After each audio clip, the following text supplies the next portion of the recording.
caballo de Troya, Inquisición ideológica. Y bueno, ¿por qué caballo de Troya? ¿No? Voy a empezar por explicar por qué elegí el tema, o más bien por qué titulé así esta conferencia. El caballo de Troya, como todos ustedes ya saben, fue un artilugio. ¿Y qué es un artilugio? Pues es una artimaña para conseguir algo que se desconoce. Y este artilugio era un artefacto enorme hecho de madera que, según la Odisea de Homero, fue usado por los aqueos como una estrategia para introducirse en la ciudad fortificada de Troya, provocando su caída definitiva. Y hoy, pues, este caballo de Troya representa un engaño destructivo para todos nosotros, algo creado como aparentemente agradable y que en el fondo trae consigo graves consecuencias. Entonces, dicho lo anterior, voy a partir de lo general a lo específico. Voy a iniciar hablando sobre qué es una ideología en términos llanos, generales, ¿no? Una ideología es un conjunto de ideas que utilizan el proselitismo y el adoctrinamiento. Obedecen a los intereses y al egoísmo de sus postulantes. Son dogmáticas, imponen normas irrefutables e incomprobables. Y aquí les pongo una imagen que dice así: para corromper al individuo, basta enseñarle a llamar derechos a sus deseos personales y abusos a los derechos ajenos. Y de esa manera corrompes un individuo y destruyes una sociedad en su conjunto. Ahora sí, ¿qué es la ideología de género? Hay muchos autores que hablan sobre la ideología de género. Digamos que los más conocidos, los más populares, de unos, ¿qué será?, 5 años a la fecha, son Agustín Laje y Nicolás Márquez. Gran parte de esta conferencia me basé en su libro titulado El libro negro de la nueva izquierda. No voy a entrar en mucho del tema o del contexto histórico de la ideología de género porque es muy vasto, es muy interesante. Yo les recomiendo el libro. Si ya lo leyeron, qué bueno. Esto va a venir a reafirmar lo que les vengo a comentar. Hay cosas que ellos no tocan, por eso me metí a investigar más allá del libro, evidentemente en internet y en algún documento que me hicieron llegar, pero es información comprobable que ustedes mismos pueden, a la cual ustedes mismos pueden accesar, ¿no? Entonces, una ideología de género son ideas contrarias a la ciencia, es decir, anticientífica, impuestas autoritariamente por el Estado, que desarraigan de la sexualidad humana su naturaleza y explican, y obviamente la explican a partir de la cultura, y a esto lo denominan como una revolución cultural. Nicolás y Agustín en su libro hablan que el marxismo cultural o el comunismo, cuando surge, lo que buscaban era una revolución pues violenta, impuesta mediante las armas. ¿Y qué hacen? Trasladando ahora esa revolución violenta, la trasladan a una revolución hoy en día, pero cultural, una revolución de ideas.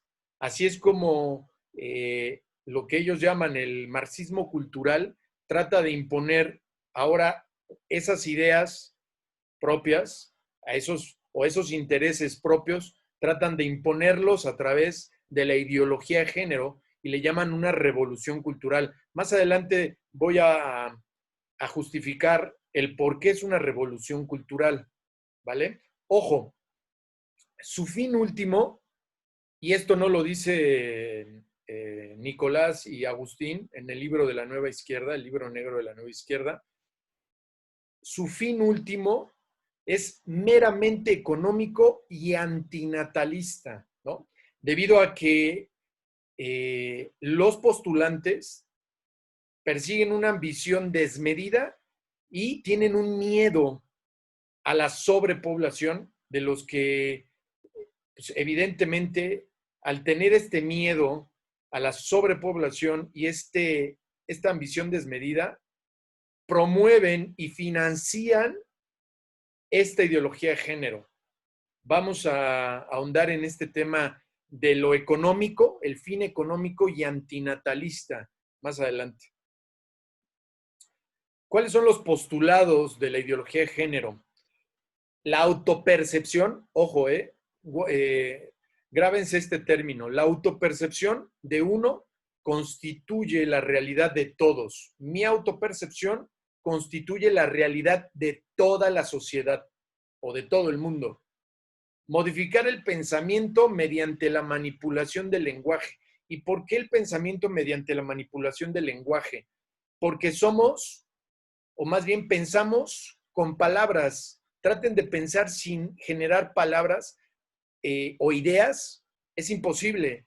Entonces, si yo manipulo el lenguaje, puedo con ello modificar el pensamiento de las personas. Por eso es tan importante para la ideología de género cambiar la E por la A o la O, ¿no?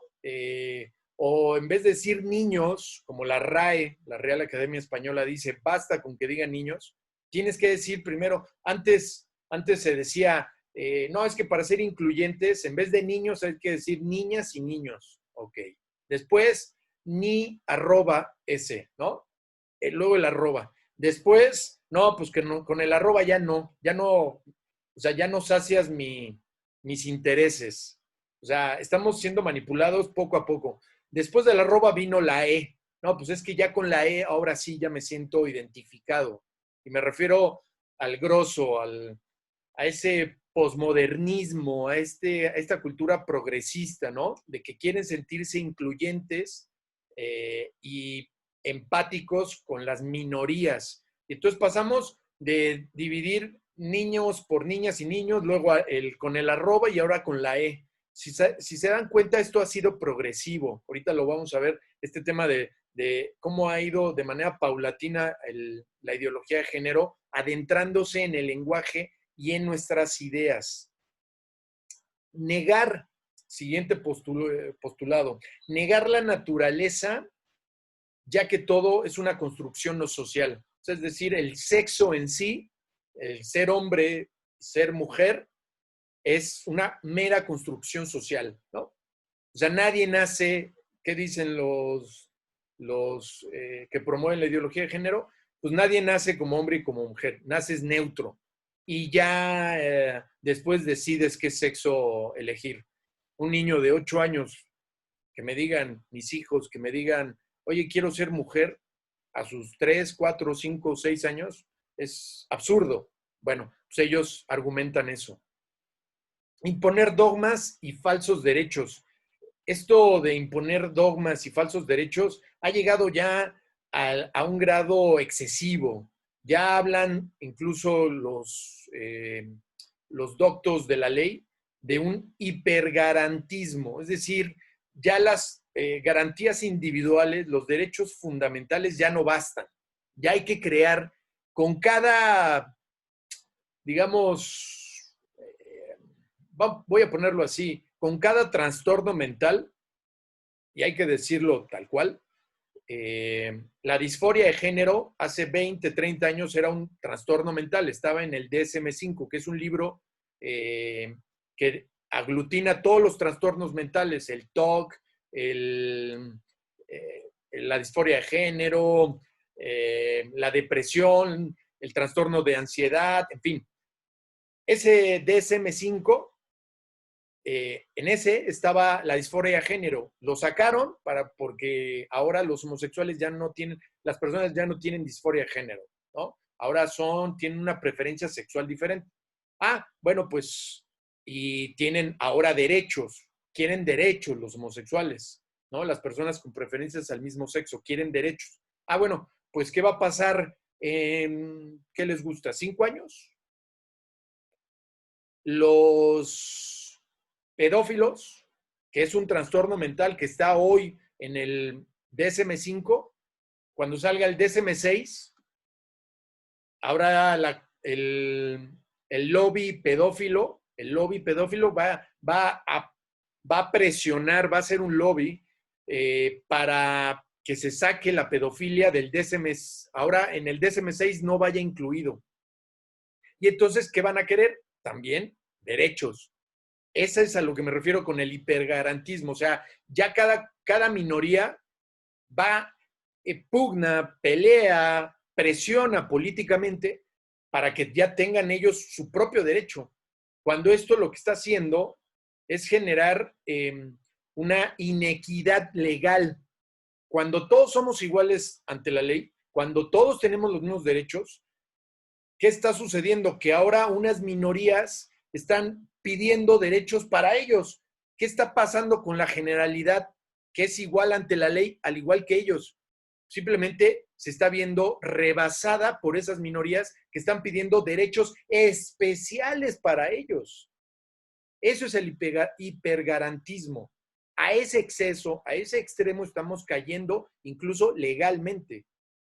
Y obviamente necesitan del Estado, ya lo vamos a ver adelante, para que su trastorno, su autopercepción sea la realidad de todos. Ya lo vamos a ver más adelante, por qué necesitan del Estado y de que el Estado mismo legitime su trastorno. También que buscan, otro postulado es redefinir la familia, destruir esa institución que transmite cultura, tradición, valores, principios, destruirla para redefinirla y decir que mañana, pues prácticamente mi perro es mi familia y ya no, y que me puedo casar con mi perro, como sucede en Canadá. Yo ya puedo, bueno, hoy en día está permitido el sexo con tu perro en Canadá. ¿Qué va a pasar mañana? Pues que me pueda casar con mi perro y que mi perro forme una familia conmigo. Así de absurdo, pero a ese extremo estamos cayendo. Redefino la familia, destruyo lo que es la institución de la familia, lo que transmite un signo viviente, tradición y genera prevalencia, trascendencia, lo destruyo y creo un nuevo concepto. ¿Conforme a qué? Pues conforme a mis privilegios, a mis intereses o a mi trastorno. Así de simple. Y el poliamor, ¿no? Ya prácticamente cualquier persona no solamente puede tener, está legitimado el sexo con una persona del mismo sexo, está legitimado el sexo con 2 o 3 personas al mismo tiempo, ¿no?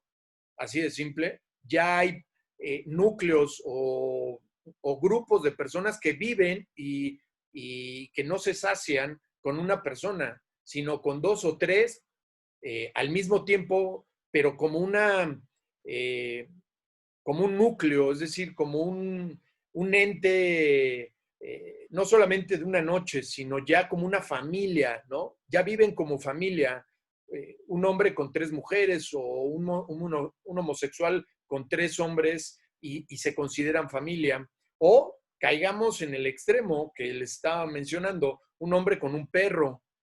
O ya todavía más extremo, una mujer en Argentina eh, dice que se siente atraída por una estación de tren. Sí, por una estación de tren. Entonces ella, pues, ya salió a los medios, fue noticia en los periódicos de mayor circulación de Argentina, donde la mujer se siente atraída por un muro de cemento. Ese muro de cemento y ese techo me complementan y quiero casarme con ese muro de cemento llamado estación de tren. Pues ya se casó, O sea, el Estado de Argentina la casó con un muro de cemento. ¿Absurdo? Sí. Pero eso es lo que está imponiendo poco a poco la ideología de género. ¿Por qué digo que la ideología de género es un absurdo? Es un absurdo en sí misma. Ya lo escuchamos, o sea, hace 30 años, ¿quién iba a pensar que iba a estar permitido tener sexo con un animal? O sea, que el Estado de Canadá iba a permitir el sexo con un animal. Pues no, ¿verdad? ¿Y quién nos dice que en 30 años no va a estar permitido el sexo, que te cases con un cadáver, ¿no? O que te cases con, no lo sé, con tu coche, ¿no? Y que tu coche sea tu complemento. Podemos imaginar cualquier eh, tontería, cualquier locura, y eso puede ser en sí después algo legitimado y legalizado. Pues la ideología de género es un absurdo en sí misma. Suponer que mi autopercepción, que yo me autoperciba como mujer, constituye la realidad, es un absurdo desde cualquier punto de vista, científico, filosófico, biológico, desde cualquier punto de vista, ¿no?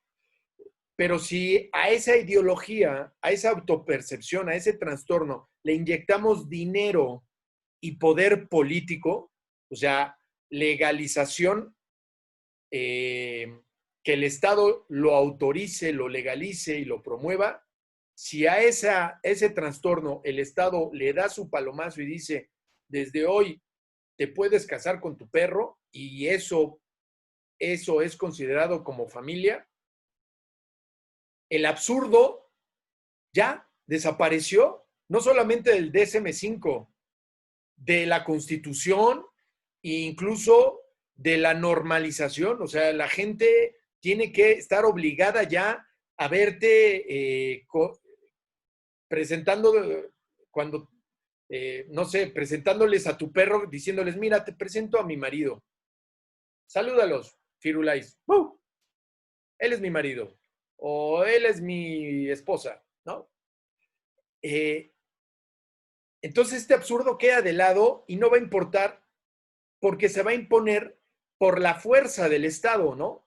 Y obviamente también de los organismos internacionales, dígase la ONU. O sea, todo esto tiene que tener el sustento del Estado, si no, pues serías un loco, un chiflado en tu colonia. Miren, ahí va el que hace 30 años, el que se disfraza de mujer y se siente mujer, pero sabemos todos que es un hombre, ¿no? Pero hace 30 años, si hubiera salido vestido de mujer yo, pues me hubieran dicho cualquier sarta de apodos, me hubieran dicho que estaba loco, cómo me disfrazaba de mujer. Oye, pero es que yo soy una mujer. No, hace 30 años me hubieran dicho, no, eres un hombre disfrazado de mujer. Cucu, cucu. Estás loco, mi chavo, eres un hombre disfrazado de mujer. Hoy, ya vamos a ver a continuación cómo, cómo el Estado se impone o te impone que a ese hombre lo veas como mujer y te dirijas como mujer. Aquí unos ejemplos de cómo es tan absurda la ideología de género. Me identifico como un transeconómico, persona con gustos de rico, pero atrapada en el cuerpo de un pobre. Caramba, ¿cuántos de los aquí presentes no se identifican como transeconómicos? Yo sí, yo quisiera ser rico, pero no puedo, pero a partir de la ideología de género me voy a identificar como un transeconómico. Y el Estado debe de obligar a todos a saciar mi hambre de dinero y las ganas que tengo de ser rico, de ser un Carlos Slim aquí en México. A ver cómo le hagan, pero yo me siento Carlos Slim a partir de hoy. Y todos tienen que garantizar a la tienda donde vaya, ¿qué crees? Soy Carlos Slim, así es que paso mi tarjeta y quiero comprar todo lo que quiera. No, pero no pasa su tarjeta, no me importa, yo soy Carlos Slim. Dame crédito, te doy acciones de Telmex, pero yo soy Carlos Slim. No, pues ¿cómo le voy a... Usted no es Carlos Slim, ¿cómo no? Demuéstrame lo contrario. No seas Carlos, Carlos islamofóbico. Yo soy rico. Así de tonto es la ideología de género. Soy transgordo. Ah, caray, ¿cómo es eso? Nací y me siento delgado, pero estoy atrapado en el cuerpo de un gordo. Así. En verdad está de risa. Está de risa la ideología de género, pero no nos sorprenda que en unos años haya gente que se identifique como transeconómico y transgordo. Así. Y veas a un hombre obeso, ya con obesidad mórbida, así literal, que necesite de una grúa para moverse, y no le puedes decir gordo, sino le tengas que decir, es que tú estás flaquísimo, brother. Estás delgadísimo, estás en los huesos. Porque si no, te meten al bote. Ahorita vamos a ver por qué. Si creen que estoy exagerando. Percepción y adoctrinamiento, ¿no? A ver, la ideología de género es en sí una doctrina anticientífica y no hay problema alguno con que sea una doctrina anticientífica. O sea, es decir, que la ideología de género se venda y nos venda absurdos y digas esto va en contra de toda lógica, en contra de toda ciencia, no hay bronca, no hay problema. En sí han existido a lo largo de la historia de la humanidad muchas doctrinas anticientíficas y seguramente van a seguir existiendo muchísimas más, ya que la libertad de una persona o de un grupo, de una minoría, de autopercibirse como les plazca y elegir la preferencia sexual en sí, eso debe ser respetado. Si yo me autopercibo como una mujer y quiero generar un lobby y me quiero generar una comunidad de transexuales, de personas que se quieren disfrazar todas las noches de mujer y salir y caminar por la calle, está bien. Pues ya yo le enseñaré a mi hijo, lo voltearé, le taparé los ojos o le diré, mira, pues ahí va gente que tiene un trastorno mental, se llama disforia de género, en fin, ¿no? Hasta ahí todo bien, ellos son libres, no los puedo obligar, ni pretendo. Nadie debe de pretender obligarlos a salir de esa burbujita, ¿no?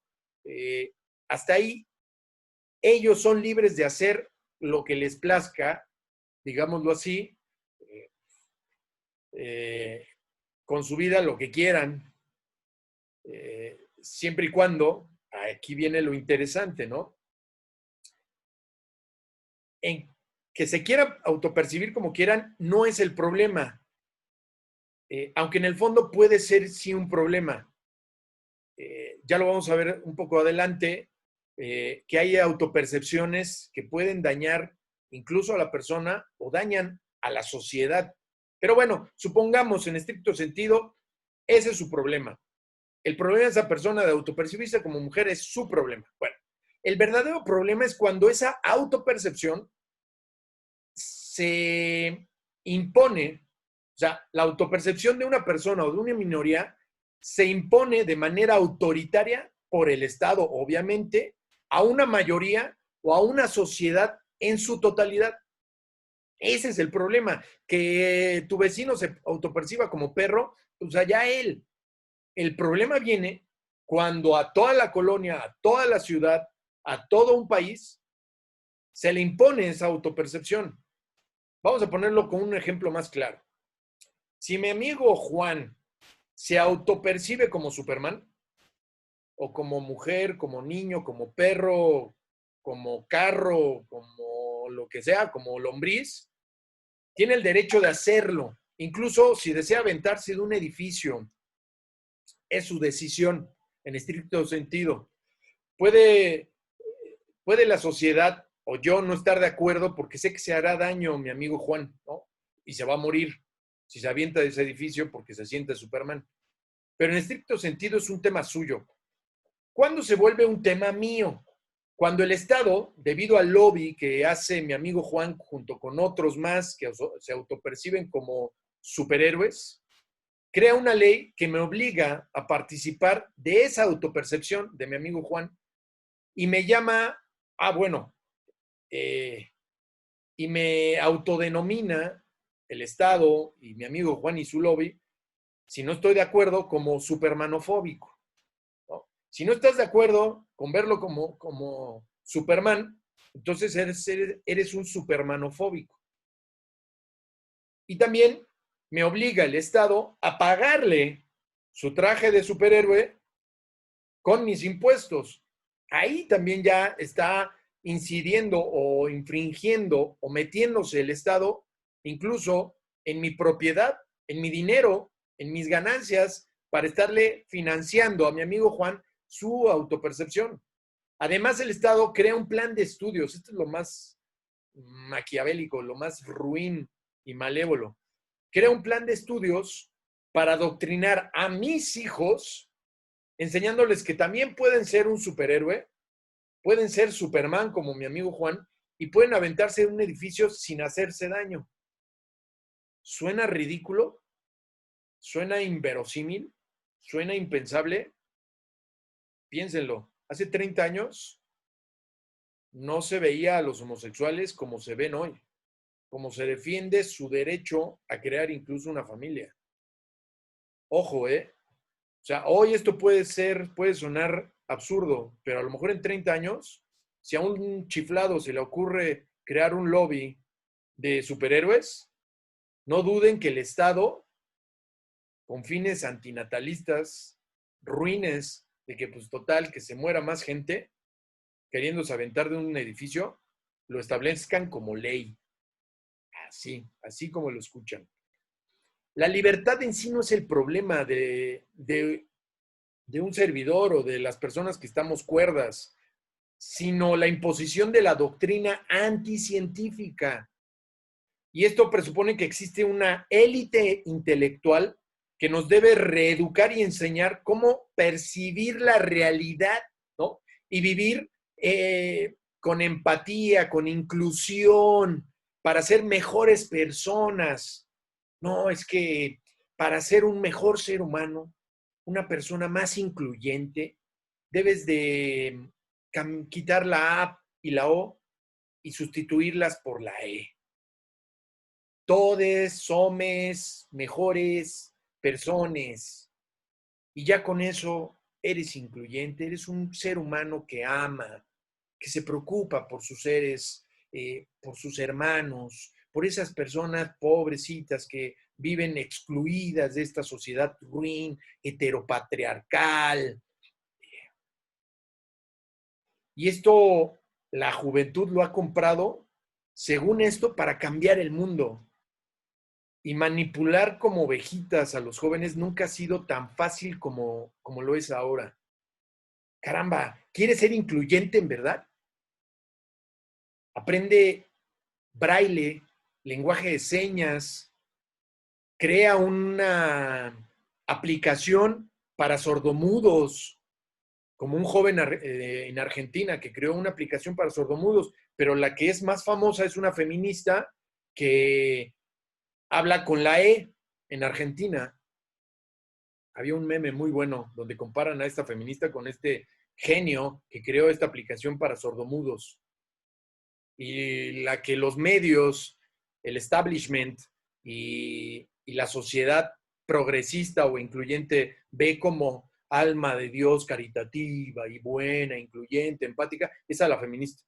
Y este tipo ni lo pelan. O sea, qué lamentable, pero en verdad, jóvenes, miles o millones de jóvenes hoy en día son adoctrinados y manipulados como ovejas y no se lo cuestionan. Creen que con eso ya están siendo incluyentes. Lamentable. Lo que les decía, ¿no? De que la autopercepción incluso se vuelve ya norma, se vuelve ley. Y un ejemplo es en Canadá.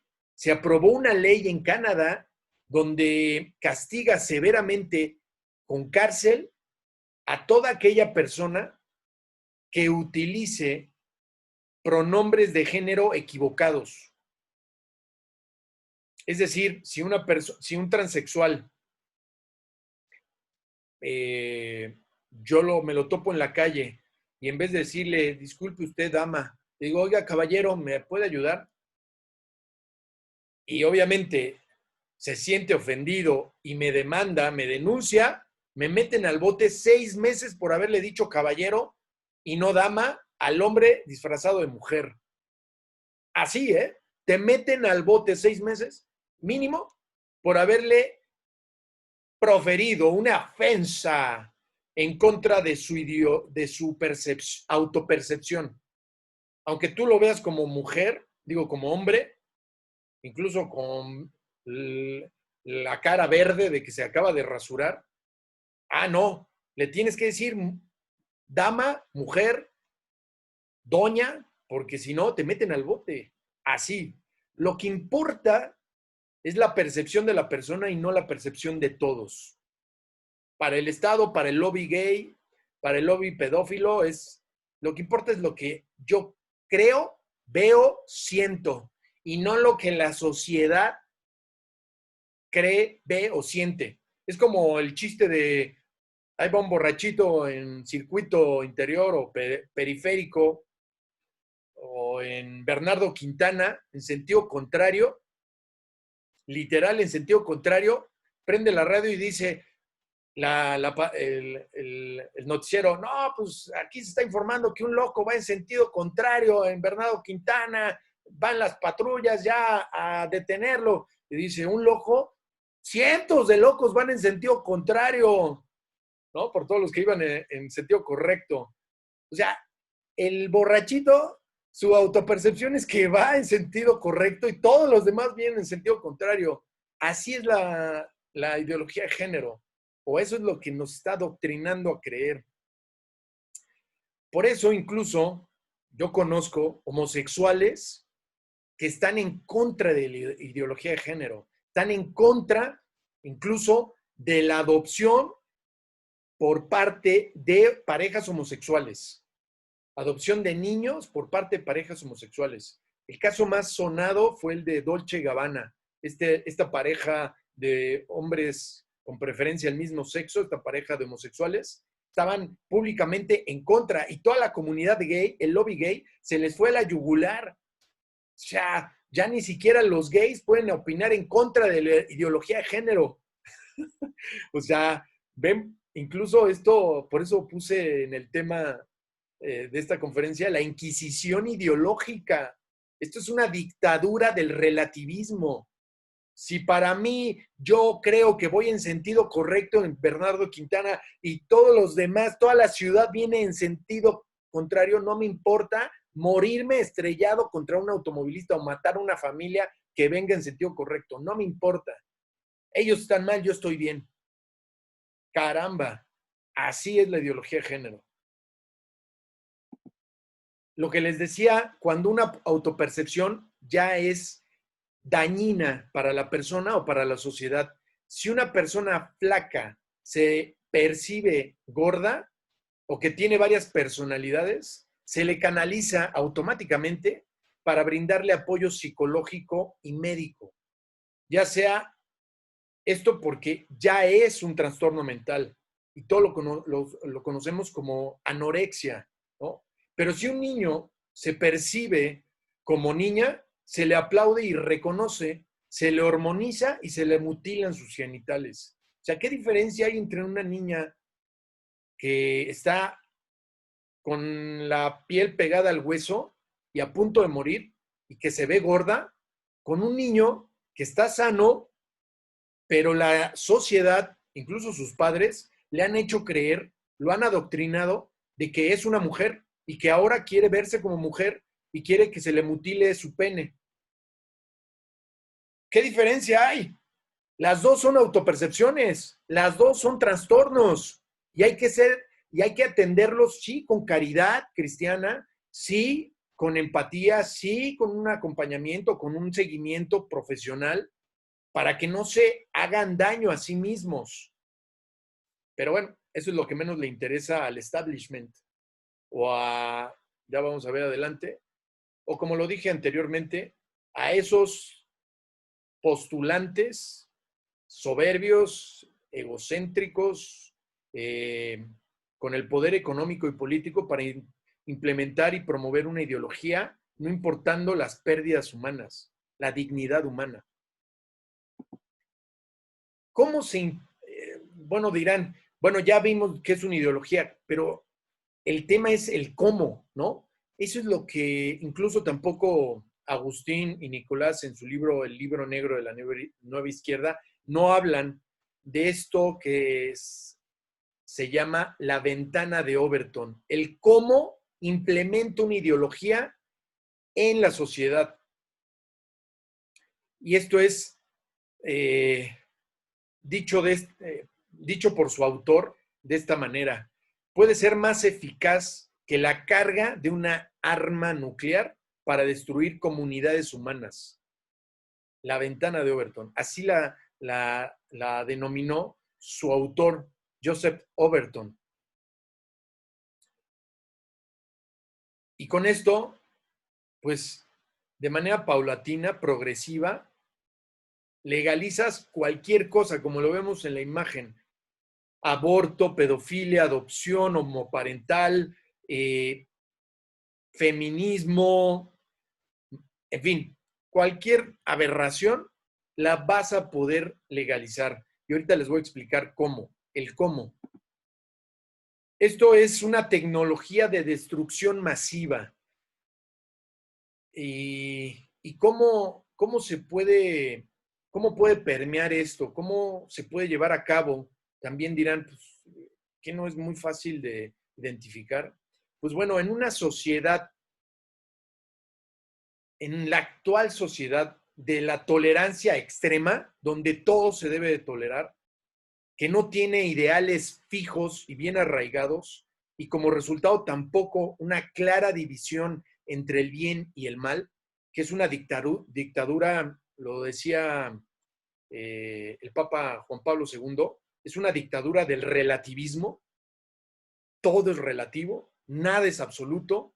Si yo me siento mujer, si me siento perro, ya, todos me deben de ver y deben de respetar mi autopercepción.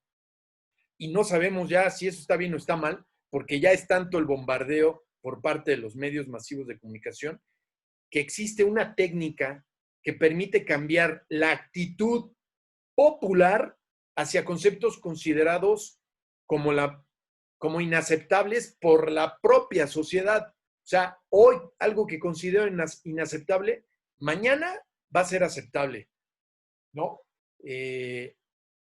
Como el chiste que decía, hace 30 años la homosexualidad era visto algo como penoso, ¿no?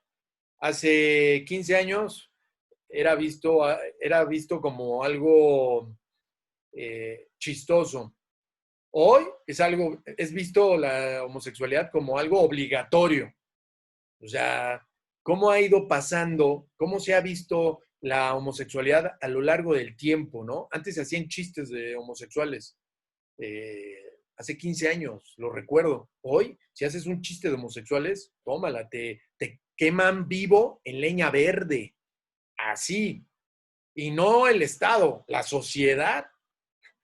Para eso están las redes sociales. En verdad, se vuelven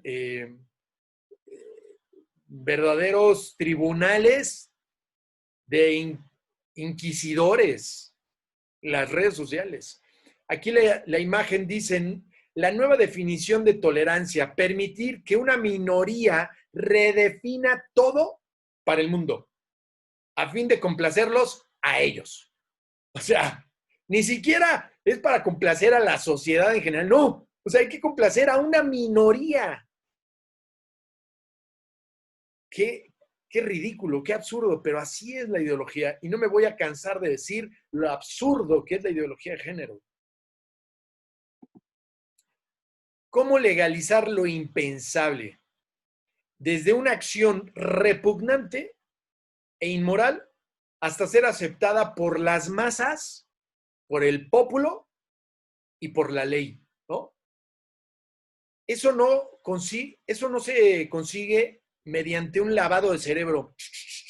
Te vas una semana a Estados Unidos, te lavan el cerebro y regresas y ya estás ¿no? Bien ducho para ser un promotor, perdón, de la ideología de género. No, no es un lavado de cerebro directo y duro, no. O un régimen dictatorial, no. Tiene que llegar un dictador como López Obrador para imponernos la ideología de género. No, tampoco.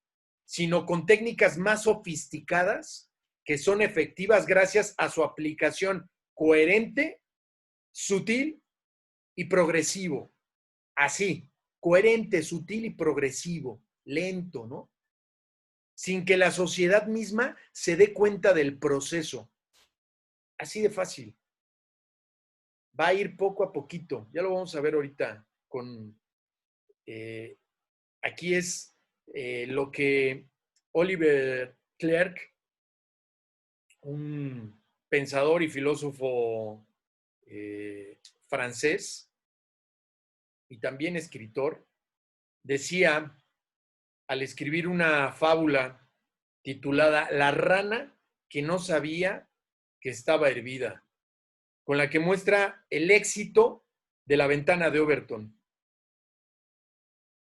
¿Y en qué consiste esta fábula? Está basada en una ley física comprobable, ¿no? Sin duda, que dice así: si la velocidad de calentamiento del agua es menor a 0.02 grados por minuto, la rana que se quede quieta en el tazón, en la olla, se muere sin darse cuenta. Prácticamente termina cocida. Si echamos una rana, por el contrario, a una olla con agua hirviendo, la rana va a saltar de inmediato. Pero si la echamos en agua fría y lentamente vamos calentando el agua hasta que hierva, la rana morirá literal sin darse cuenta de que está muerta, sin que darse cuenta que se estaba muriendo poco a poco, a poco, a poco. Pues la ventana de Overton lo que nos dice es de que nosotros somos la rana en la olla con agua fría. Y el establishment, como yo le llamo, los dueños del mundo, los promotores de la ideología de género, esos grandes capitales, esas grandes dinastías que controlan el mundo de manera económica, le prendieron ya la estufa y le pusieron hasta abajo, ¿no? Y mediaron que la temperatura sea a menos a menos 0.02 grados por minuto. Y nos estamos cociendo actualmente así. Bueno, pues ahora les voy a explicar en qué consiste la ventana de Overton. La primera etapa de la ventana de Overton se titula De lo impensable a lo radical, ¿no? Y vamos a poner como ejemplo la imposición del canibalismo.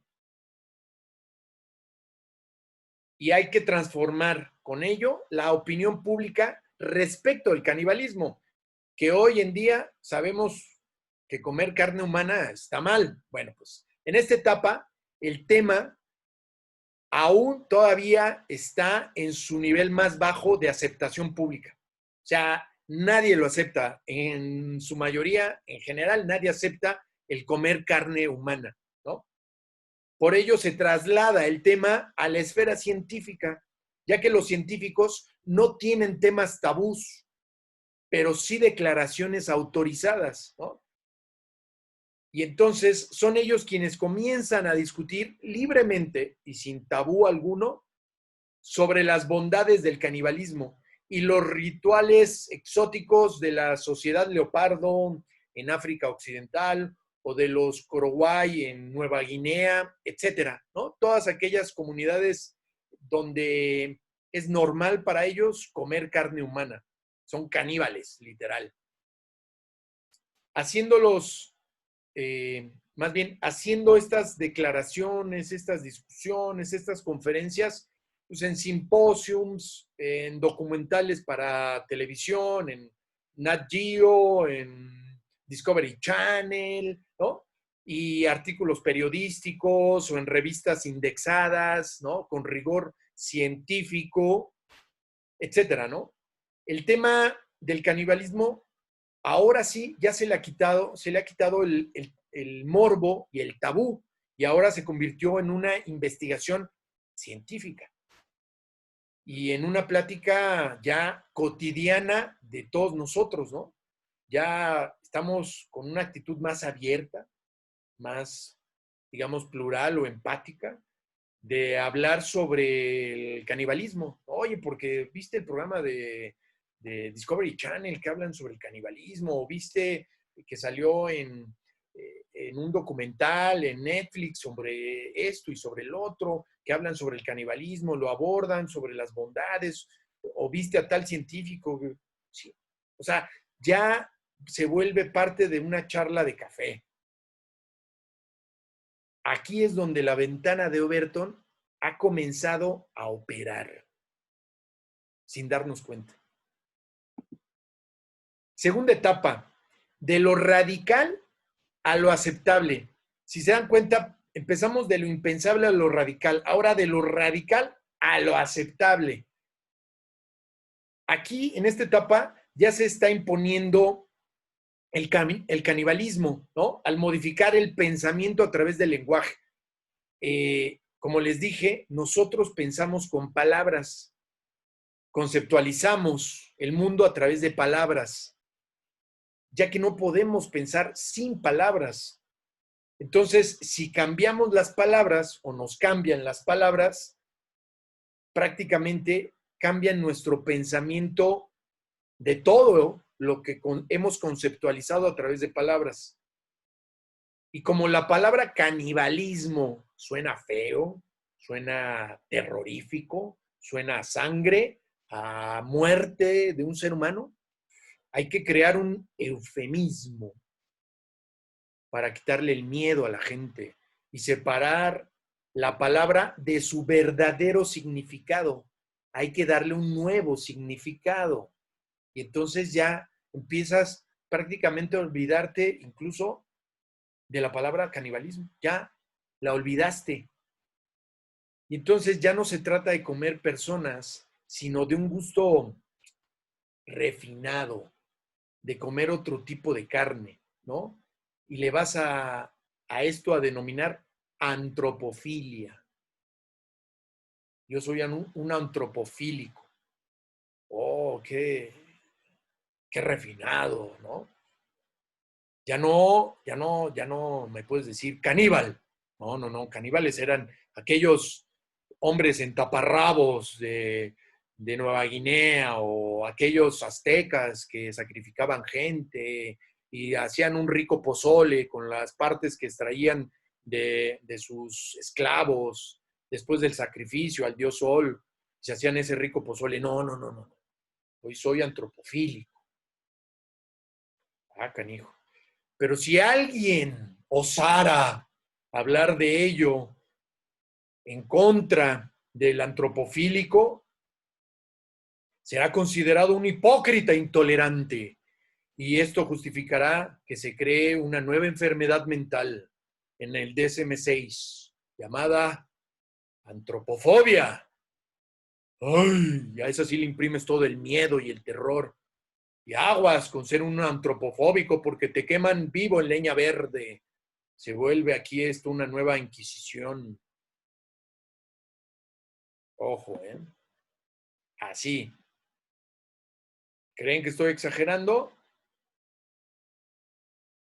Vean, hoy traten de hablar en contra de la homosexualidad, de un homosexual. ¿Cómo son tratados? ¿No? Como homofóbicos. Bueno, ahora de lo aceptable a lo sensato.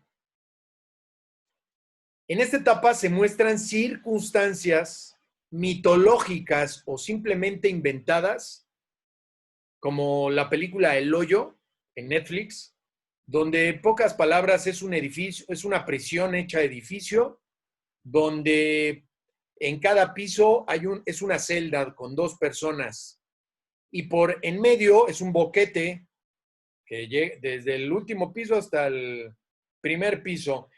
Y por en medio va bajando una plataforma con comida.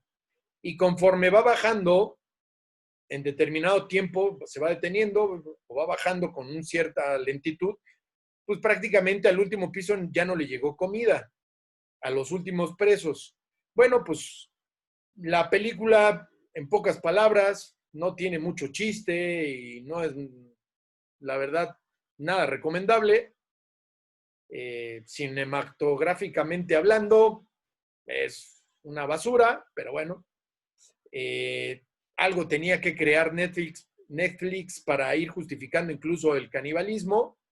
Entonces, prácticamente los presos, como ya no hay comida, pues se van matando entre ellos. Y entonces es el dilema de mañana, si no me como a mi compañero, pues él me va a comer a mí. Entonces, no, pues hoy está primero mi vida antes que la de él, entonces me lo tengo que comer yo a él. Y entonces es un matadero a ver quién sobrevive, ¿no? Y, y ante esto, pues, habrá mucha gente que diga, pues, es una película, brother. Pues, no exageres.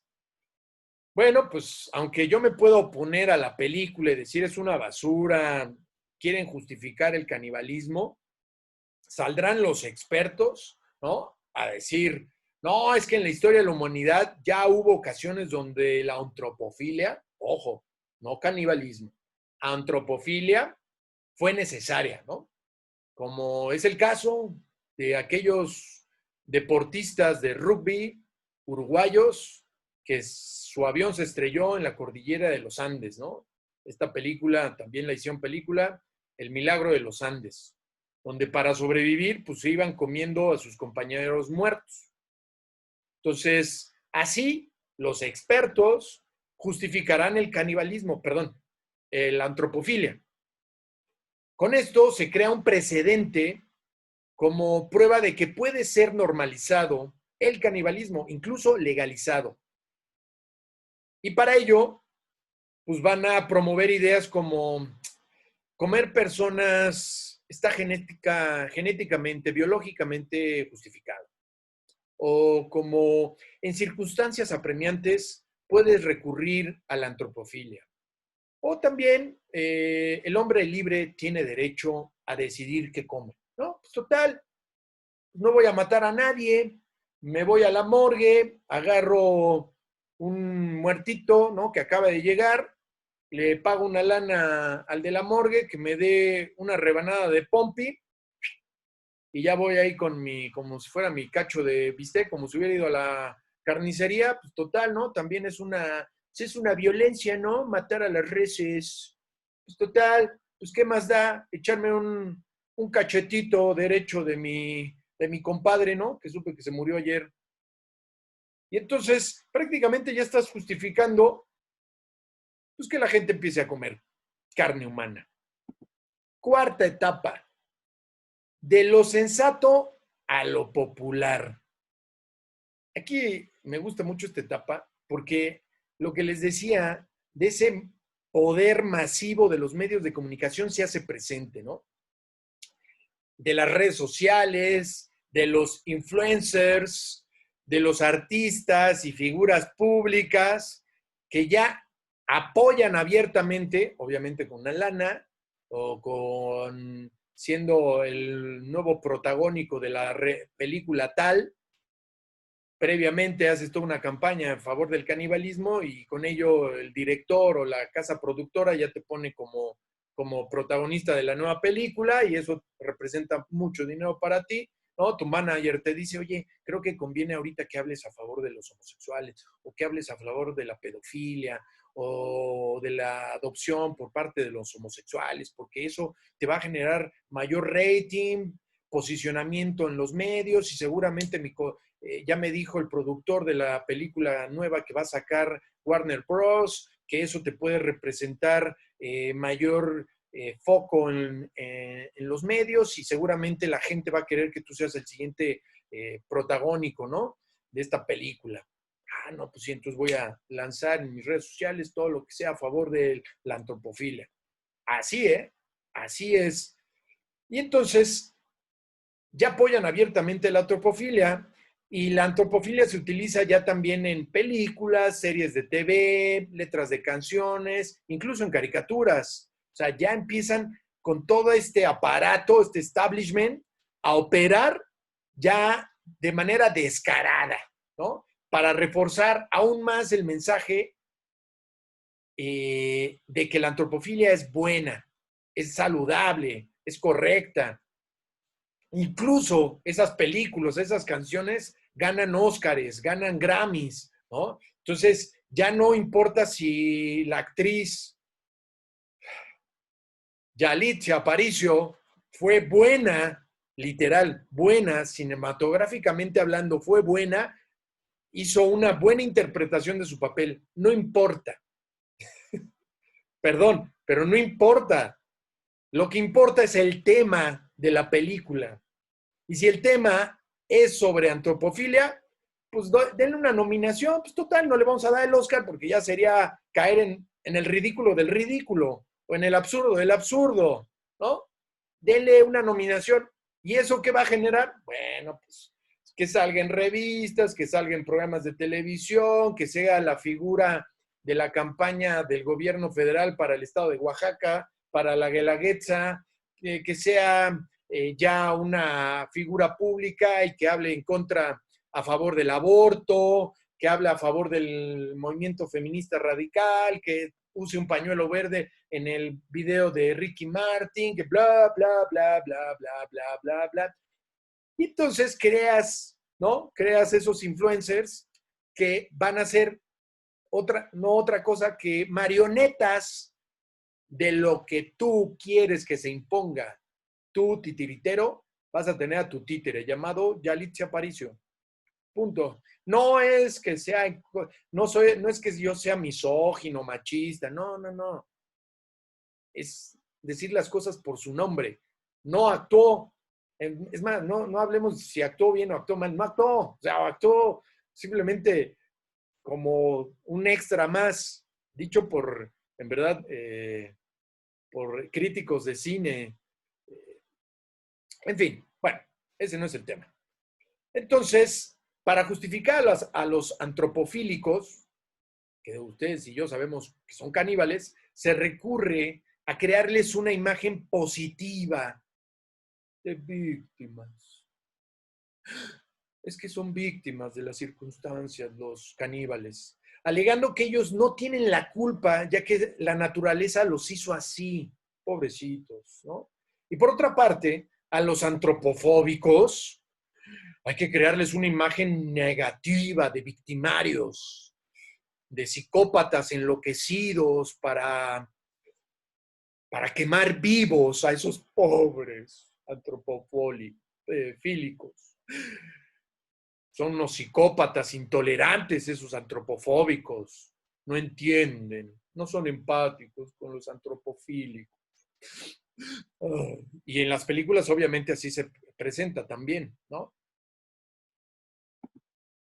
Divides a la sociedad, ¿no? Lo que está haciendo hoy en día nuestro gobierno. Divides entre buenos y malos, antropofílicos buenos, antropofóbicos malos.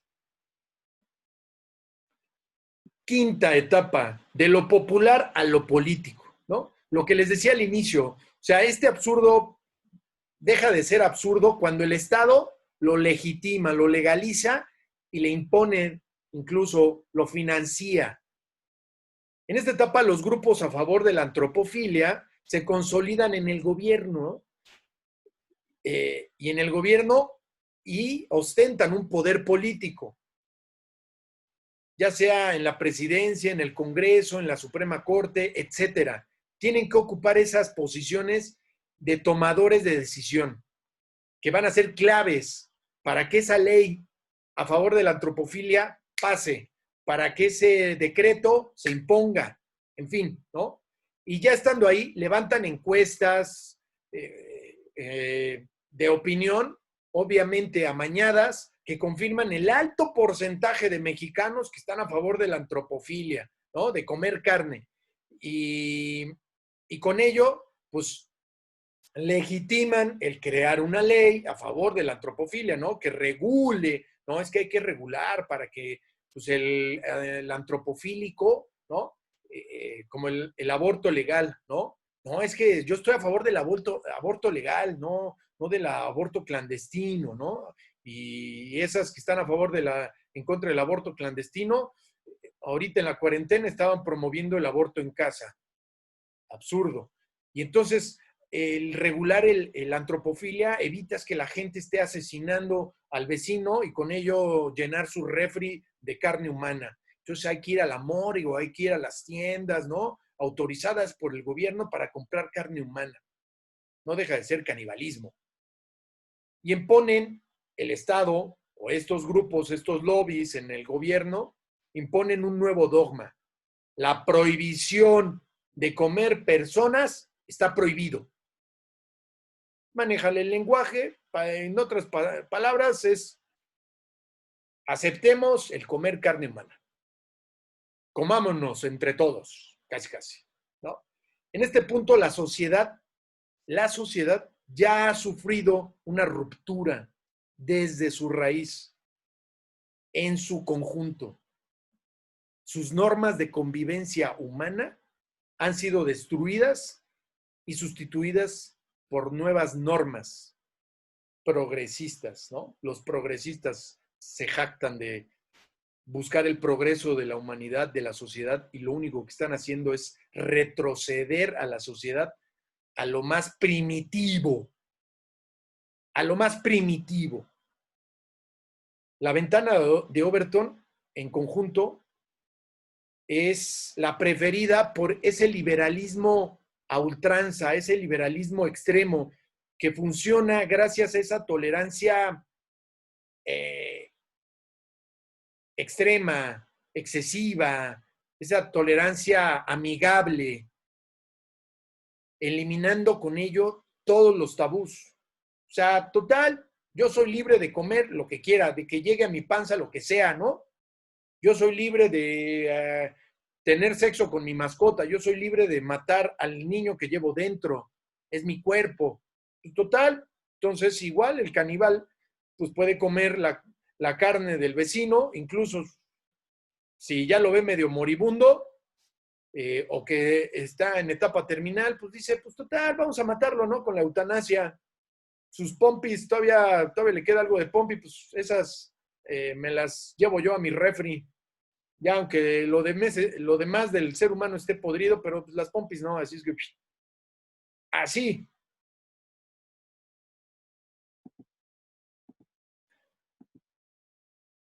Aunque un gobierno haga una ley, esta imagen es buenísima, aunque un gobierno haga una ley que le dé permiso a los burros para que vuelen, no por eso a los burros les salen alas. Aunque un gobierno haga una ley dando permiso a los burros para que vuelen, no por eso a los burros les salen alas. Más claro, imposible. Esto lo dijo el padre Jorge Loring. Excelente frase para resumir esta quinta etapa y en general la ventana de Overton. En una sociedad tolerante al extremo, en la que la llamada libertad de expresión se ha convertido en la deshumanización y ante nuestros ojos se eliminan uno a uno todos los límites que protegen a la sociedad del abismo de la autodestrucción, prácticamente ya no me sorprende que veamos cualquier tipo de aberración en los siguientes años. Tengo fe, tengo esperanza que eso no va a suceder mientras la gente cuerda no solamente haga una lucha, sino acoja con caridad al hermano que tiene un trastorno y que a veces es una ovejita dentro de esos lobbies, no sabe ni qué está haciendo ahí, pero está haciendo masa. Entonces hay que ir acogiendo a esos hermanos. Este video no se los voy a poner todo completo, pero vean cómo los medios, a través de estas charlas de Tech Talks, unas charlas como ustedes ya las conocen, bien financiadas, bien editadas, bien organizadas, en sí, bien hechas.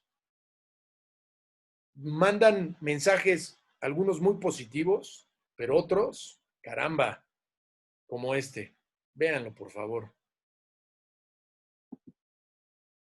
Like every other sexual orientation, pedophilia can have different characteristics. For example, can be heterosexual, can be homosexual, bisexual.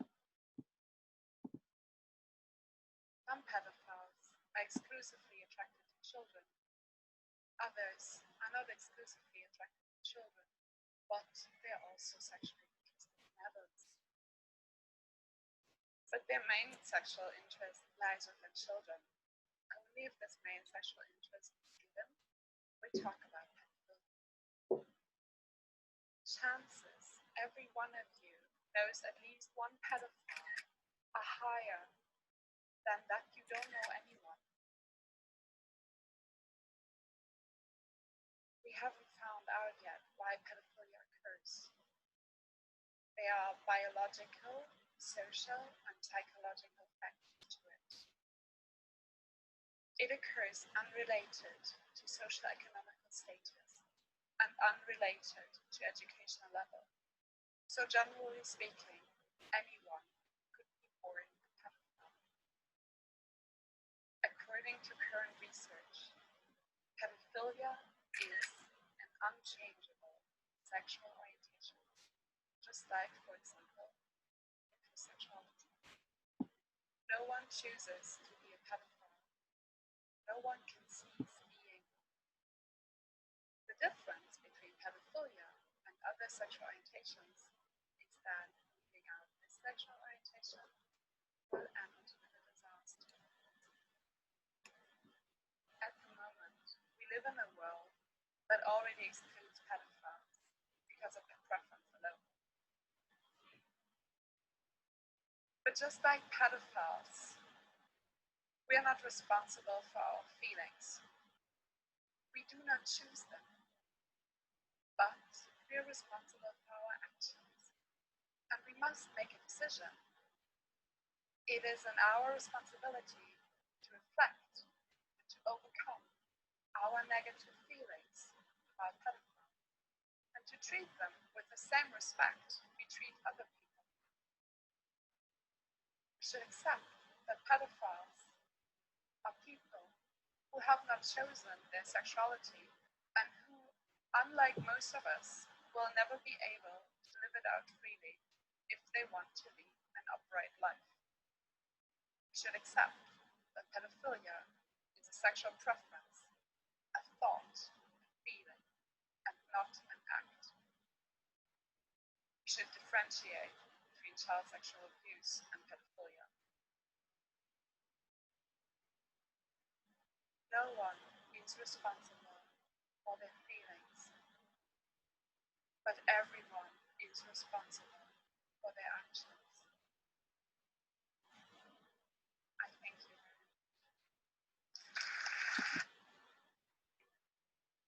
Wow, me llegaron al corazón, en verdad. Casi se me sale una lagrimita de cocodrilo. Pobrecitos de los pedófilos. Son víctimas. No son responsables de sus sentimientos. Son una preferencia sexual como la heterosexualidad. Y el volumen. Y la mujer hablando así. Caramba, eso es lo que están haciendo. Normalizando y después legalizando la pedofilia. No son responsables de sus sentimientos. Ah, caramba. No, los responsables somos nosotros por verlos como unos monstruos que se quieren acostar, quieren practicarle sexo a mi hijo de 3 años, de 4 años, un hombre de 50 años, a tu hermanito, a tu primo. Mañana cualquier pedófilo Oye, no soy pedófilo, soy pedosexual. Sí, así es. Ya no se les debe decir pedófilos. Ahora el lobby pedófilo en Estados Unidos está pugnando actualmente. Hay un partido político, ya hay un lobby. Hace 10 años había una organización civil. Hoy ya es un lobby pugnando por los derechos hipergarantismo de los pedófilos. No, es que hay que regular. Sí, sí, sí, no es lo mismo que un sacerdote abuse sexualmente de un menor, ¿no? Que un pedosexual convenza a un niño a tener sexo con él. Ah, sí, claro. Pero ¿cómo lo vas a lograr? Simple. Reduces la edad de, de aceptación, o bueno, no sé cómo le dirán, la edad legal, que hoy es 18 años, la reduces a 12, a 15 o a 12 años. Y después a lo mejor y la reduces a 8, ¿no? Que es la edad en que un niño empieza a ver pornografía hoy en día. Entonces, ¿qué hace el pedófilo? Pues en vez de violarlo, el establishment, la ideología de género, los medios, a través de las caricaturas, le dicen al niño que él a sus 10 años ya puede tener sexo con un adulto. ¿Ah, sí? Sí, tú ya eres libre a tus 10 años. No, pero, momento, no puedes tomar alcohol a tus 10 años, no puedes fumar tabaco a tus 10 años, pero sí ya puedes castrarte, ya puedes tener sexo con un señor de 50 años y demás tonterías o trastornos que se le ocurran a la sociedad. Ya lo puedes hacer a tus 10 años. Y entonces ya no lo estoy violando. El niño a sus 10 años libremente, cuando su cerebro todavía no se desarrolla y puede conceptualizar el mundo, puede tomar decisiones maduras, no, ya está siendo libre para acostarse conmigo, que tengo 50. Eso está haciendo el lobby pedófilo hoy en día. No se sorprendan cuando en 10 años o en 5 ya esté legalizada la pedosexualidad, porque ya no está en el DSM-5, ¿no? Entonces, perdón, está en el DSM-5, pero que el siguiente, ahora el DSM-6, ya no aparezca la pedofilia como un trastorno, ya es una preferencia sexual. Y después, ¿qué seguirá? Pues no sé, la zoofilia, los zoosexuales. Después, la necrofilia, no, ya tampoco va a ser un trastorno. Ahora van a ser los necrosexuales, ¿no? Ya me voy a poder acostar con cualquier cadáver, tener sexo. ¿Así? Ni hablar. ¿A dónde estamos llegando como sociedad? A la autodestrucción. Like every Y con esto voy cerrando, amigas y amigos. Ya Bueno, antes quisiera decirles que ya estamos... Perdón, me vino a visitar uno de mis hijitos. Eh, quiero decirles que ya el movimiento pedófilo, ya podría atreverme a decir que ya está en la etapa 2 y 3 de la ventana de Overton, ¿no? Eh, porque ya no es un trastorno mental. Entonces, al volverse ya una preferencia sexual, ya esto ya está, eh, incluso debe de alertarnos, debe de sumarnos hacia lo que la razón, la lógica debe de imperar, ¿no? Una persona de 50 años no puede tener sexo con un niño de 10 años, de 14 años. Como ya lo vimos, ya se declaran víctimas, o sea, ya pasaron de ser trastornados a ser víctimas, ellos no tienen la culpa. Entonces, prácticamente, si tú estás en contra de su movimiento, de su derecho, eres eres el malo, el victimario. En fin, ojo, hoy lo estamos abordando este tema con responsabilidad, con información. El día de mañana a lo mejor nos van a censurar, nos van a decir que lo que estamos diciendo no se puede decir porque eh, simplemente agrede a una minoría, a toda esa gente que hoy en día trafica, bueno, rapta y trafica con menores de edad, los prostituye, incluso vende pornografía infantil. Hoy en día hay mucho pedófilo, hay mucho consumidor de pornografía infantil. Hoy en día es un delito. Mañana puede ser una ley y eso dependerá de nosotros. ¿Por qué al inicio dije que la ideología de género, ya con esto voy a ir cerrando, persigue fines económicos y antinatalistas? Bueno, pues a principios de los años 50, un conjunto de gente, aprovechando la revolución sexual de aquel entonces, un conjunto de gente con mucho poder económico del primer mundo, obviamente, dígase Estados Unidos, aprovecharon el inicio de esta revolución, la revolución sexual, y el surgimiento de la ideología de género para, para aprovecharlo para sus fines, ¿no? Para sus intereses vinculados a políticas demográficas de natalidad. Evidentemente, sabemos que promoviendo esta ideología de género, pues nacen menos niños. Y no necesariamente con el aborto, sino las parejas homosexuales pues, no procrean, adoptan, que también es otra de las líneas de esta ideología de género, ¿no? Y lo he visto mucho en las películas. O sea, las parejas hoy en día promueven que en las parejas, incluso fértiles, heterosexuales, no tengan hijos, sino adopten. Entonces, lo que quieren estas élites de poder pues, es que menos personas haya en este planeta, ¿no?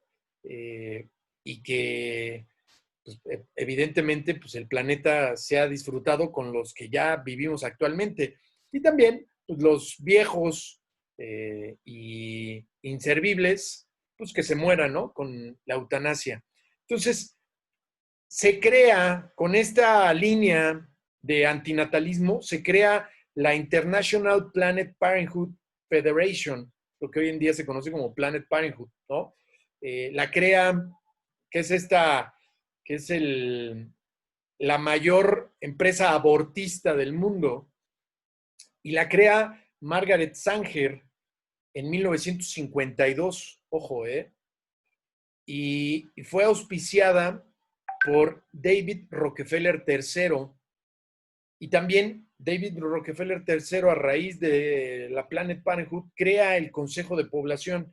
Estos dos organismos, sin duda, fueron los artífices, fueron la piedra angular de este movimiento antinatalista y también, ahorita vamos a ver, eugenésico, ¿no? Este movimiento que, que hoy en día a esta mujer, Margaret Sanger, la ven como una líder casi diosa, el movimiento feminista radical, ¿no? O sea, la toman como esa líder a seguir, ese ejemplo que toda feminista debe pues, de conocer y de imitar. Margaret Sanger, no se les olvide ese nombre. ¿Y qué surge con este movimiento antinatalista en Estados Unidos? Pues viene la primer ley de aborto en 1973. Entonces, ya Estados Unidos ya estaba protegido, ¿no? Y protegido no en general. O sea, estamos hablando que, que le hacía falta algo. O sea, decir, ok, aquí ya está permitido el aborto, sí, pero están llegando mucha gente a través de nuestras fronteras.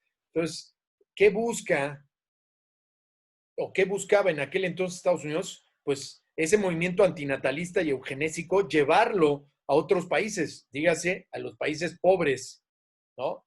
Principalmente México. Entonces, se crea el informe Kissinger. Este informe lo que buscaba a través de ya el auspicio del Consejo de Población, o más bien, más que buscaba, advertía que el poder, para poder implementar esta ideología antinatalista, ideología de género, y implementarla, como ya dije, en América Latina, se tenía que disfrazar como derechos sexuales reproductivos para ocultar, detrás de esos derechos sexuales reproductivos, ocultar ese imperialismo demográfico llevado a cabo por el poder económico mundial. Ojo, este informe sirvió de matriz para el accionar de la ONU. Este informe Kissinger, llevado a cabo por este hombre Kissinger, así se le denominó por su autor, era un político de aquel entonces del gobierno de los Estados Unidos. Lo que buscaban era no solamente implementar el aborto en México, en Estados Unidos, sino llevarlo a todos los países de América Latina, pero como eso, como derechos sexuales reproductivos y no como ese miedo del imperio yanqui de la sobrepoblación que se pudiera generar en los países pobres, ¿no? Y aquí se viene una vorágine de género, ¿no? Que se muestra funcional para esas ideas, ya no de izquierda, de una izquierda del marxismo cultural, sino tecnócratas, en cuanto a que mayor población es mayor riesgo para los países desarrollados o ricos, ¿no? Dicho de otra manera, si los países pobres tenían mayor población, así se pensaba en aquel entonces, y creo que tenían mucha razón, si los países pobres tenían más población, tenían más posibilidades de salir del subdesarrollo, ¿no? Tener más posibilidades de desarrollo económico. Si no, voltemos a ver a China. Son alrededor de más o menos como 5,000, 6,000 chinos. Entonces, no es cierto, perdón, 2,000 chinos. Son 2,000 chinos. Somos casi 7,000 millones de habitantes en el planeta. Son 2,000 chinos. Imagínense, y son hoy en día la potencia mundial económica por excelencia, más que Estados Unidos. Entonces, ¿qué es lo que buscaban con el informe Kissinger y con el llevar este imperialismo demográfico disfrazado como derechos sexuales reproductivos? Minimizar no solamente la población, sino el desarrollo económico de los vecinos de los países subdesarrollados. Entonces, a mayor población, mayor era el riesgo de que el vecino pobre se volviera rico. En verdad. Entonces, aquí era no solamente el que llegaran menos inmigrantes, sino incluso que la dependencia, la esclavitud económica de México, pues literal, se diera por muchos años más. Siguiéramos siendo dependientes de Estados Unidos. Y entonces implementar con ello ese imperialismo demográfico. Incluso en Estados Unidos, ya lo vamos a ver, este movimiento eugenésico, que bueno, vale la pena para los que no estén familiarizados con el término, la eugenesia es una filosofía social o pseudociencia que busca el mejorar la especie humana mediante la intervención manipulada, ¿no? Métodos selectivos de nacimiento, y no es otra cosa más que la discriminación racial. Ese es el movimiento eugenésico. De hecho, Margaret Sanger, que era parte de este movimiento eugenésico, además de ser, pues, digámoslo así, fanática del nazismo, de Adolf Hitler y de cómo en Alemania se buscaba esta mejora racial, esta supremacía racial. Ella dijo esta frase, ¿no? Más hijos para los aptos, menos hijos para los ineptos. Y adivinen quiénes eran los ineptos para Margaret Sanger. Negros, latinos, árabes, todos los que no fueran blancos. Ella, que hoy es ejemplo para el movimiento feminista radical, era profundamente racista, profundamente eugenésica, ¿no? Y entonces, estos aspectos de la eugenesia estuvieron fuertemente vinculados con los movimientos progresistas y los movimientos de izquierda. Pero también se concebía esta mujer que creó la Planet Parenthood, concebía al aborto como una forma de mejora genética, así. Y entonces, por eso las clínicas de Planet Parenthood en Estados Unidos, y lo pueden investigar si gustan, se ubican estratégicamente, ojo, en barrios negros y latinos. Así. Incluso si donas dinero a la Planet Parenthood, tú puedes elegir a qué raza va dirigido tu dinero. O sea, vamos, si yo dono dinero a la Planet Parenthood, yo quiero que ese dinero se aplique en abortos de negros o de latinos. Así. De, suena frío, duro, pero así es. O sea, ustedes pueden elegir a qué personas deben ser abortadas. Entonces, las políticas de control natal en países subdesarrollados están vinculadas con la búsqueda de la pureza racial, literal. Lo que buscan es eliminar más latinos en los países de América Latina. Así, eso es lo que busca el movimiento eugenésico mundial, el movimiento antinatalista orquestado y dirigido desde los Estados Unidos. Tal cual. Esto es una cultura de la muerte y del descarte. Los ineptos hay que descartarlos. También aquí entra la eutanasia, ¿no? Los ineptos, los viejos, los enfermos, que hay que darles esa libertad de la muerte digna. Lo que están haciendo es, no me sirves, no produces, vámonos. También el movimiento feminista, ¿por qué surge? Pregúntenselo. Porque las mujeres no producían, no generaban dinero. No digo que esté mal que las mujeres trabajen, pero en sí, ¿qué están buscando detrás de este movimiento? Pues que las mujeres ahora pasen menos tiempo en la casa, en la educación y formación, y que produzcan, literal. Y sí, era también necesario. Hoy en día, dos sueldos, lo digo por experiencia, mi esposa y yo trabajamos. O sea, sí, sin duda es necesario. Pero el interés de esas élites no era que a una familia de clase media le fuera bien económicamente, pudiera salir de sus baches económicos, no tuviera tanto estrés el marido y hubiera dos sueldos que sustentaran las necesidades del hogar. No, honestamente no, pregúntense si a ellos les importa. Ya lo vamos a ver ahorita, si en verdad le importa el bienestar de cada uno de nosotros.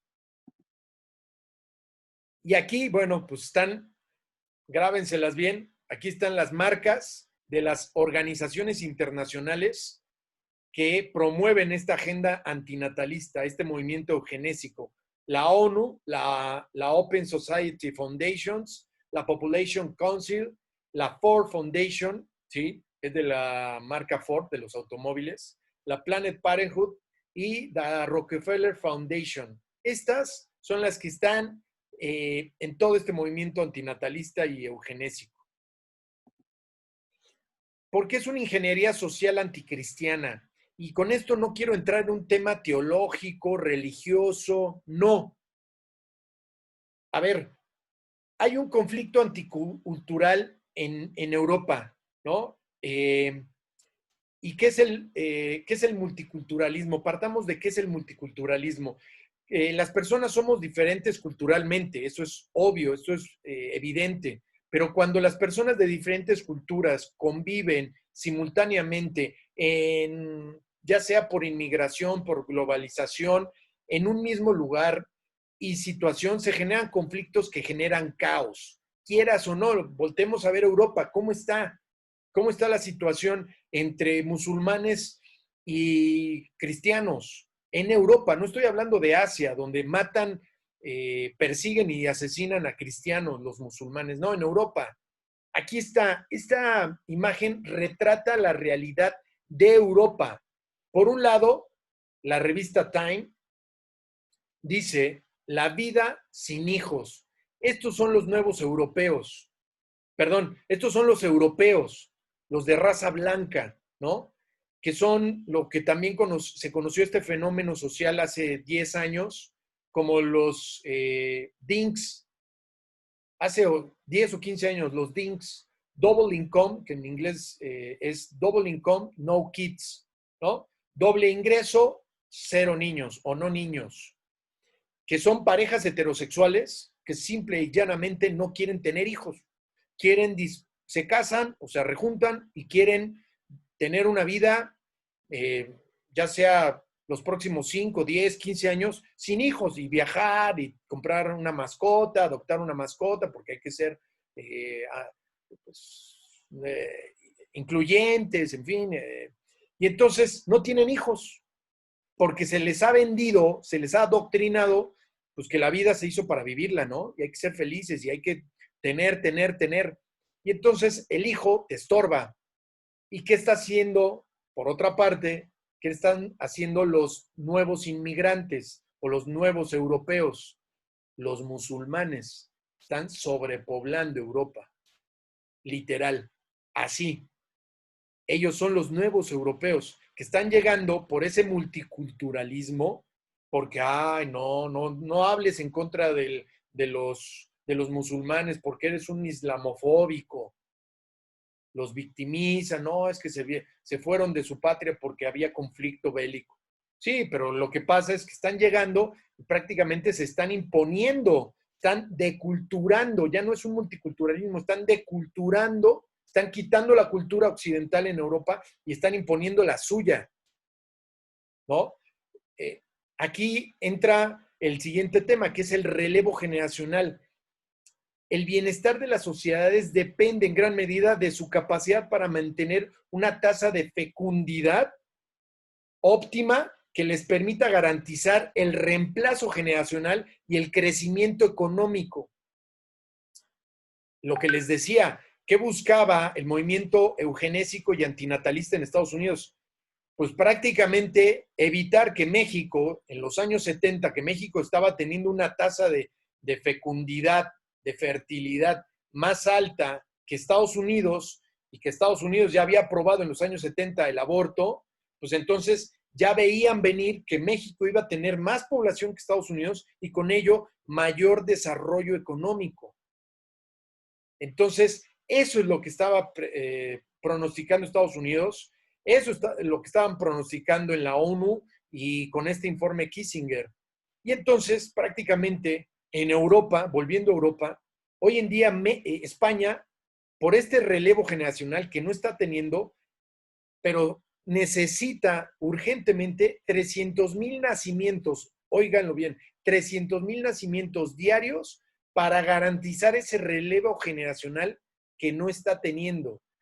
Los españoles actualmente, raza blanca, no están siendo fecundos, no están teniendo hijos, mientras, por el contrario, los musulmanes en España están sobrepoblando España y entonces se está dando una deculturación. Y entonces la tasa de natalidad en España ya hoy en día ya está en 1,3 hijos por pareja. Y entonces en los últimos 2 años en España se están registrando más defunciones que nacimientos. Y con esta pandemia, pues evidentemente ya están muriendo más españoles. Entonces prácticamente, si la tendencia sigue igual, al cabo de unos 5 o 10 años, no va a haber gente blanca en España. No va a haber españoles. Va a haber puro musulmán y puro africano. Así. Tan solo vean el último mundial, para los que nos gusta el fútbol. El equipo de Francia ya era puro negrito. Y vean, un mundial anterior, pues había blancos y había un negrito. Hay memes geniales sobre que hablan sobre esta situación de la deculturación y cómo el equipo francés, hoy en día, el último mundial, ya era puro negrito. Creo que era un blanco. Así está, eso está sucediendo. ¿Y qué está sucediendo también? Hay una deconstrucción de la civilización occidental. Ante una revolución cultural, recuerdan que les dije al inicio, esto es una revolución cultural, ¿no? Eh, versus la revolución militar o violenta que se daba con el marxismo, hoy en día hay una revolución cultural con la que se lleva a cabo esta ideología de género, ¿no? El enemigo a vencer o su freno de esta ideología ya es la tradición cultural occidental. La tradición cultural occidental. Ese es el enemigo de la ideología de género. Por eso la ideología de género está llevando una revolución cultural en contra de esa tradición. ¿Y quiénes son? ¿Cuáles son las instituciones representativas, custodias y dadoras de esa tradición cultural? La iglesia y la familia. ¿Y por qué? Porque simbolizan la tradición cultural, ya que a pesar de que,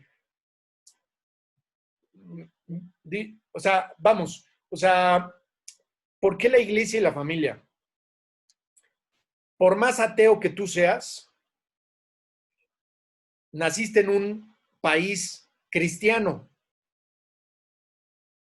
y te vives bajo normas cristianas, es decir, el decálogo de Moisés, no matar, no desear a la mujer de tu prójimo, no mentir, ¿me explico?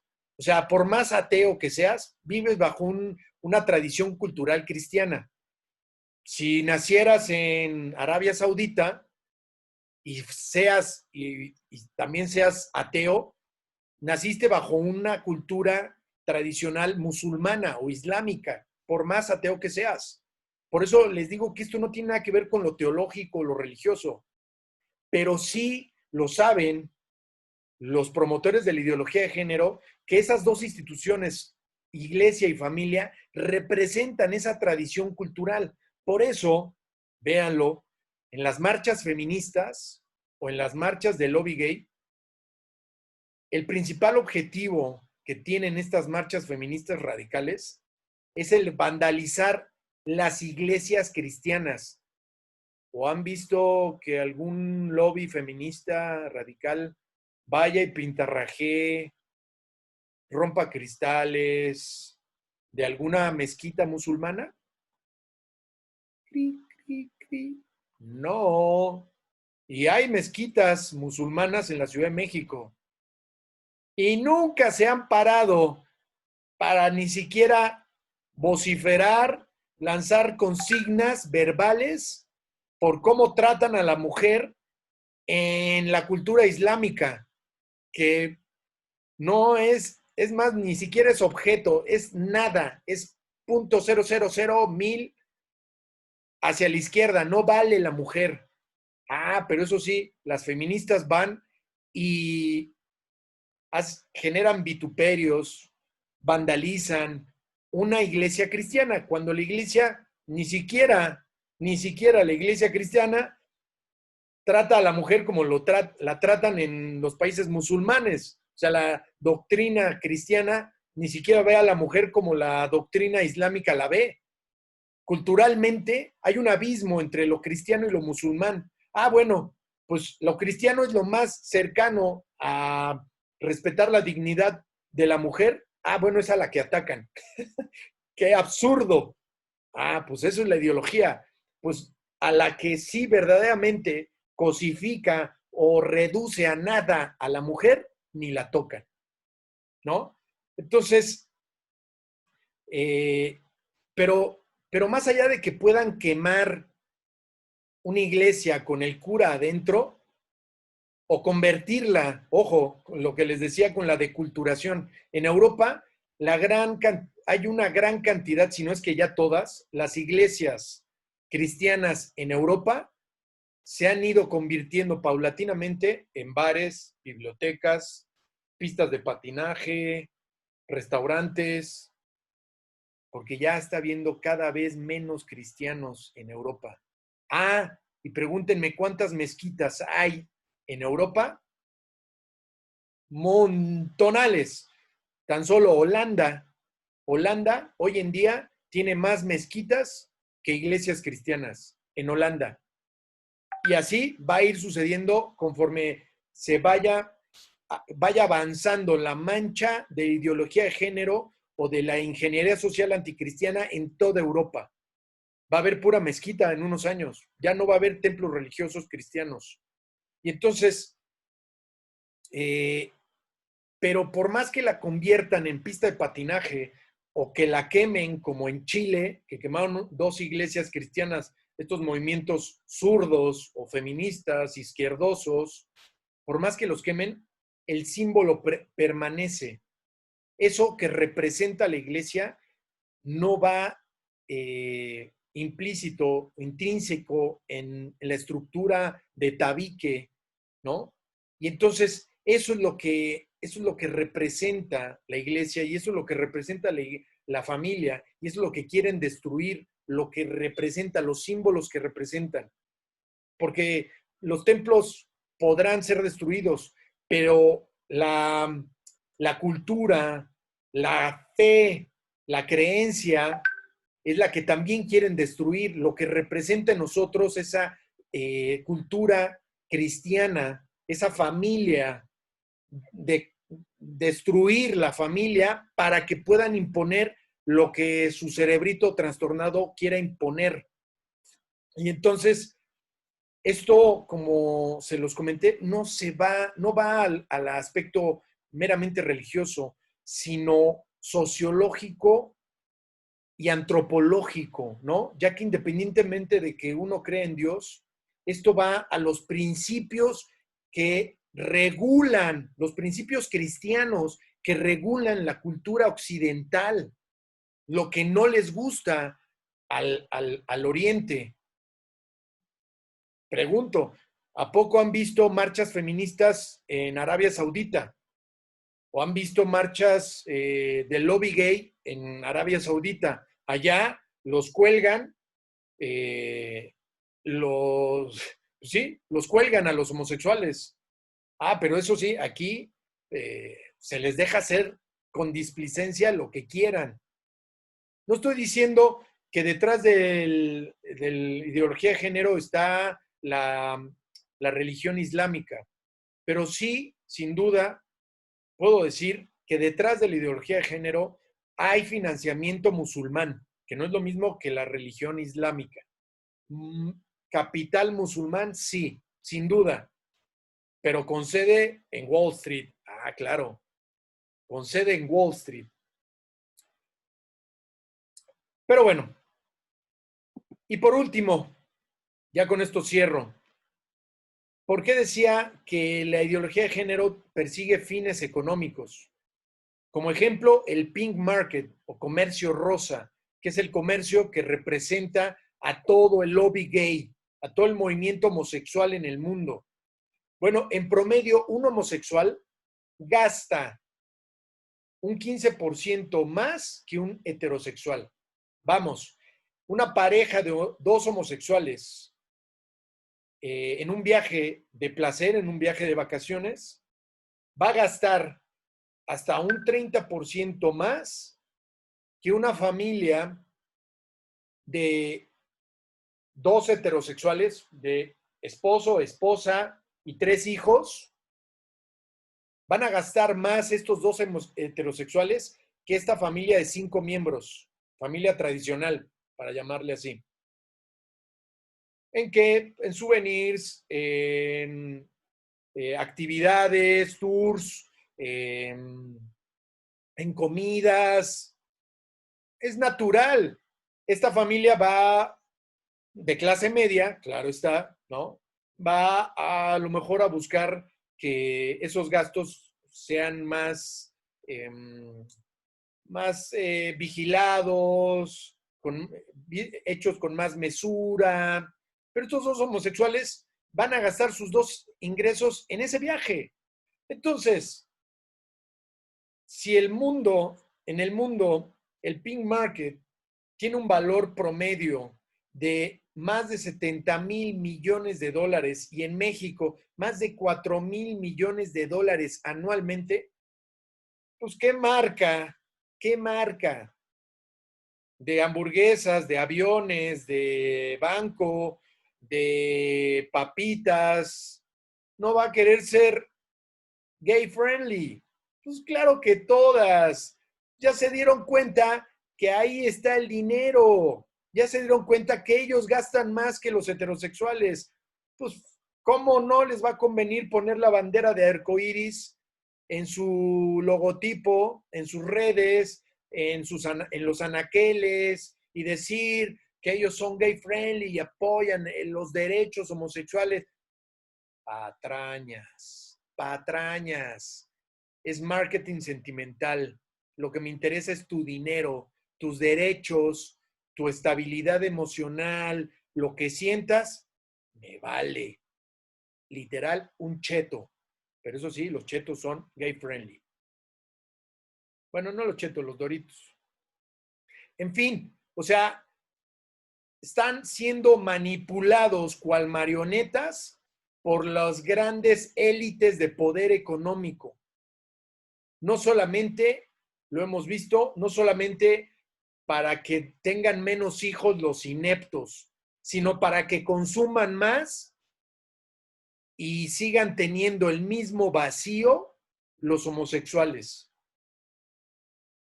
Porque yo pregunto, a pesar de que viajen más, consuman más, ¿creen que un homosexual llena ese vacío con lo material? No. El número de suicidios en la comunidad homosexual es más alto que en la comunidad heterosexual. Se suicidan, a pesar de que tienen más dinero, tienen más derechos que los heterosexuales, todo el mundo es gay friendly, todo el mundo los quiere recibir en su hotel, que viajen en su avión, y aún así se siguen suicidando. Algo está pasando, ¿no? Algo está pasando ahí muy mal. Y la Planet Parenthood, pues tiene ingresos por más de 1,000 millones de dólares anualmente, solamente por la práctica de abortos y la venta de órganos de bebés abortados. 1,000 millones de dólares. ¿Cómo no va a ser negocio el aborto? Ah, pero es que lo que tienes ahí no es un ser humano, es un cúmulo de células. Y ya que te lo saco, ya que te violo y te saco ese ser vivo, ese bebé, pero lo voy a vender en partes humanas, como un ser humano. Qué mente tan retorcida, ¿no? Y qué mente tan frágil o en crisis de aquellas mujeres que creen ingenuamente que ese es un cúmulo de células, pero que ese cúmulo de células va a ser vendido como ser humano. Ese es el negocio multimillonario de la ideología de género. Aquí les acabo de presentar que en sí, en general, qué es la ideología de género, por qué es tan dañina y por qué solamente conviene a ciertos intereses, a ciertas élites, y el resto de nosotros somos simples fichas de ajedrez, somos simples efectos colaterales. No me importa tu dignidad, no me importa tu estabilidad emocional, tu pensar, tu sentir, no me importa si estás trastornado, no me importa si tienes un vacío existencial, no me importa. Como diría la frase célebre, con dinero baila el perro y con sexo el mundo entero. Eso es lo que ellos, el cuadro que han de tener esas mentes maquiavélicas, malévolas en Wall Street, esas élites, esas dinastías como la Rockefeller, la Rothschild, la Onassis, esas mentes malévolas es lo que han de pensar todo el día, generar dinero, nada más para ellos, y que con ello se mueran los que se quieran morir o se tengan que morir. En fin, amigas y amigos, esto fue la ideología de género, esto fue Caballo de Troya, Inquisición ideológica. Ahora sí, pues vengan las preguntas que haya.